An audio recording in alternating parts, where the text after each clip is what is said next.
for your presentation. Thank you. Thank you very much, Dieter. Hello, everyone. So after this nice introduction, as you heard, basically we've chosen PVD as a coating of choice for this project of Euro introduction in Croatian Mint. After, let's say, phasing out the PVD, the chromium, we looked elsewhere. So this was the natural choice of many mints so far. As Dieter already said, I'm Director of Production at Croatian Mint, and Romain is the CEO of INORCOAT company, producer of the PVD machine that we're using. We are quite young mint, apart from being a small one. Only in 1993 we were established, and during the war years, and started with kuna production, so kuna coins for Croatia, and have been doing this for the last, you can count the years, 30 or so years. It all ended in 2021 with the final batch of kuna coins produced. So our core business is, of course, circulating coins, but also silver and gold commemorative coins and medals. So a short introduction from my side. So as Dieter already said, I'm the owner of INORCOAT. Our aim is to be innovative, but what means innovation? Innovation, in our opinion, is to facilitate PVD process and to make it just working. Not to lose too much time on also important things, but to focus on the problems you have in the coin production and to see how to solve them and have a simple and very good solution to implement. I think we will see the results in Croatia. So what was the task and the main challenge? So to produce this amount of coin for euro changeover, as some of you know here, is no small task. There is a limited amount of time to do it, and the deadline is not negotiable. Once that it's set, you just have to perform. So if you're lucky, you have 6 months. Well, I don't think that anybody had full 6 months to do it. We didn't. We planned everything to be done in 4 months. So some 420 million pieces had to be produced, packed, and delivered to our national bank during this period. And I can say today, well, it was successfully finished. What we experienced during this process, among other things, that we really had to rely heavily on the quality of our dies. So the way the tool room was set up and how we started to do it, once it kind of stabilized the process, we saw that the die life increased, I would say dramatically from what the first news we heard from the industry. So when we started, we asked, okay, what's the usual die life of, euro dies? And people were saying, 250,000, 500,000, a little bit more if you're lucky. So I'm not sure even today if these numbers of estimates were good, or if I was given the right answers when I asked the questions. But in any case, and to our relief, we experienced something completely different. So we had a higher die life, as you're going to see a little bit later. From the PVD as a coating of choice, I can say that it was easy on the operators to work with. So, and also environmentally friendly, or let's say friendlier. Nothing is completely environmentally friendly, but compared to hard chromium, to byproducts, to so-called Chrome 6, much more. I was sleeping much easier at night, not worrying about my workers being contaminated and, maybe their health irreparably damaged. So one plus for the PVD compared to the chromium. We set it up that we had the batches of 20 to 40 pieces, so we kind of streamline our tool room production. We wanted a stable process. Basically, we did everything by the book. So heat treatment, machining, polishing, coating, we just followed what our partners, suppliers told us to do, and this is how we did it. What's nice about the PVD as a process is it's a set it and forget it kind of thing. So once the recipe is set up, once you have the way of doing it, basically you just keep it clean and push the button. So no more to it, no adjustments, no testing of solutions, no any kind of difficult testing along the way, or let's say adjusting it all the time, so it's perfect. What we noticed from the production and from how the dies failed, usually, or let's say most common, it was chips. Some dies cracked a little bit bigger than shown in this picture, but we weren't affected by the bad surface of these dies. So we would just keep them on our machines, on our presses, until we saw that the relief changed in an acceptable way, and then we changed it. From this small picture, I don't know if you can see it. Should be a pointer here somewhere? No? No, no pointer. No pointer.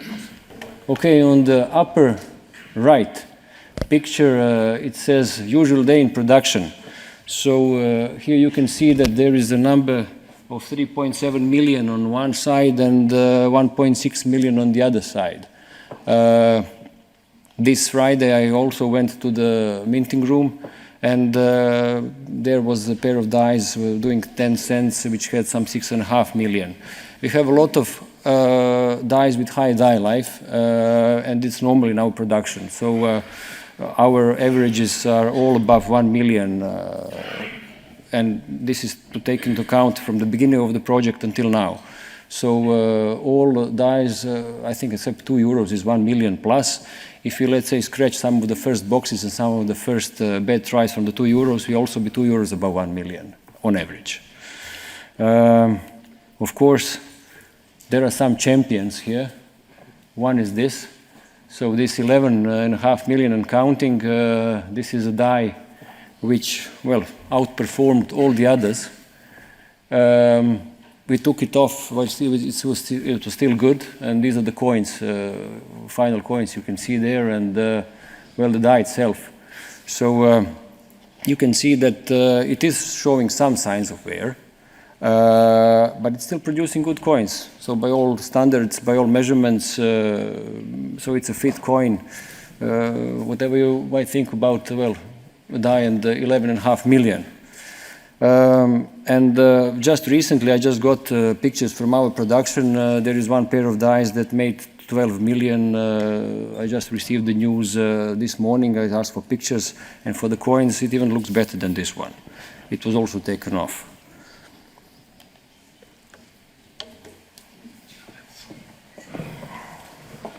So let's speak a little bit about the machine. So this is our magnetron sputtering 700. This is why we are calling it MS700. So what you can see in the next slide, it's a picture of the installation in Croatia. So it's a very, very compact footprint, very simple installation. I think when we make the installation, including the cooling circuit which we have done, we take, I think, 2 or 3 days till the machine was operative. So it's really simple when everything is prepared from the customer side of view. So some keywords to give you a little bit an idea. So we have all-in-one design. It's really plug and play. It's quite user-friendly, and we still have a lot of place inside the box of the machine to also make it quite simple to service this machine. This was our aim when we designed this machine. Our aim, as I was explaining in the beginning, was really to say, okay, let's make complex technology, but in a simple way, so that for the customer at the end of the day, servicing the machine, implementing the coating, implementing the technology is not a big headache. Another aspect is, but this you will maybe see it later, we can not only coat dies with this machine, so we have a certain flexibility. It's an open system, so it means that the customer is also able to adapt the coating recipes with our support or with their own experience. So coming to the footprint, as I explained, it's really compact. So we have 1.6 meter by 1.6 meter by 2.25 meter height. So everything is integrated. So we managed to put the electrical cabinet and everything related to the electricity. We even managed, this depends on the local regulation, to put the process gases inside the machine, which facilitate a lot the installation on site, because you don't have to make piping works which have to be vacuum tight, etc., which can be a headache depending where the machine is installed. And we are using a fully automatized SCADA system from Siemens, so it's Siemens Professional. I will say 2-3 words to this afterwards. So we have a patent on our cathode. It's a very special magnetic design. It's very versatile. And we heard briefly some words before regarding the adhesion as a key for the coating. Actually, this is a key for every coating. If you have no adhesion, you don't have success. It doesn't matter if it's PVD coatings or galvanic coatings. The pre-treatment is very important. And this is why we also show you this little picture in the bottom. We make some trials with oxide coatings. And as you can see on the left, it was completely oxidized blue. We put it in the machine. It was a 10 or 15 minutes etching treatment, and the oxide went away. So we can see that we are able to also manage good adhesion even with a standard magnetron setup.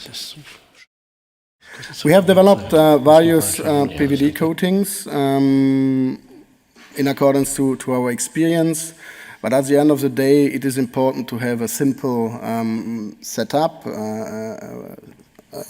good recipe, which is able to work with different aspects. At the end of the day, you must always remember the coating is the last part of the production of die before putting it in the machine. So you have a lot of variables which are depending on the success of the working of a die. And I'm very proud about this project in Croatia, because we had this, I think, unique situation that the country had to produce a large set of coins in a very short time.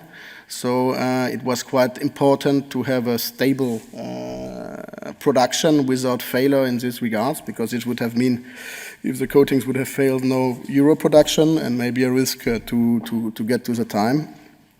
And that's, at the end, our aim.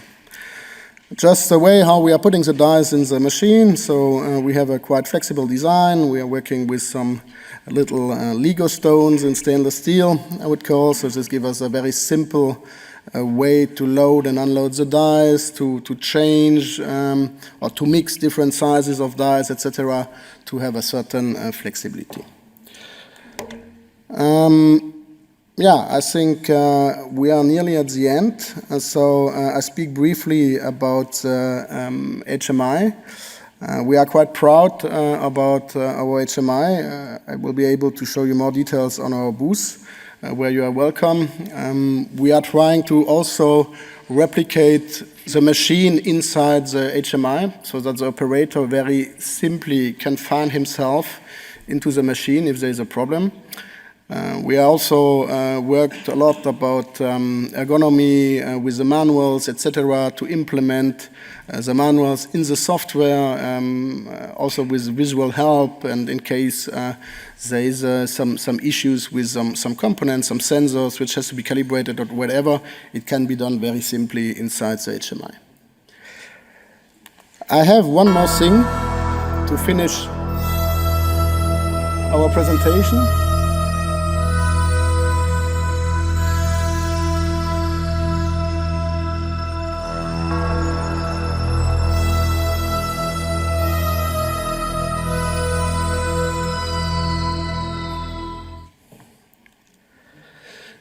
So as I mentioned, we are not only focusing on tools, but we are also always thinking about how to bring an added value to the core product. At the end of the day, your product are coins, not tools.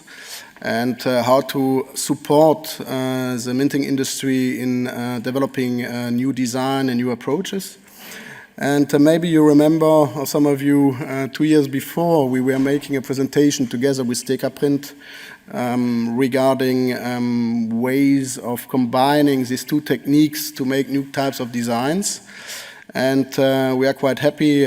We managed also with the support of INCM, so the Portuguese Mint, to make some prototypes, which we will show on our sites, where we were combining masking techniques from pad printing with PVD coatings and also to take it off. We could see that we were able to make very nice details. For sure, it was some prototypes, so we still have a little bit of work to do. But what we can say is, we are working on that. We are trying to push it. It was presented 2 years ago, and we continue continuously this work. And I'm happy that INCM supported us here to make also some trials and to see the result. So that's from my side. Thank you for your attention. Maybe Goran. I would just say thank you as well. Thank you.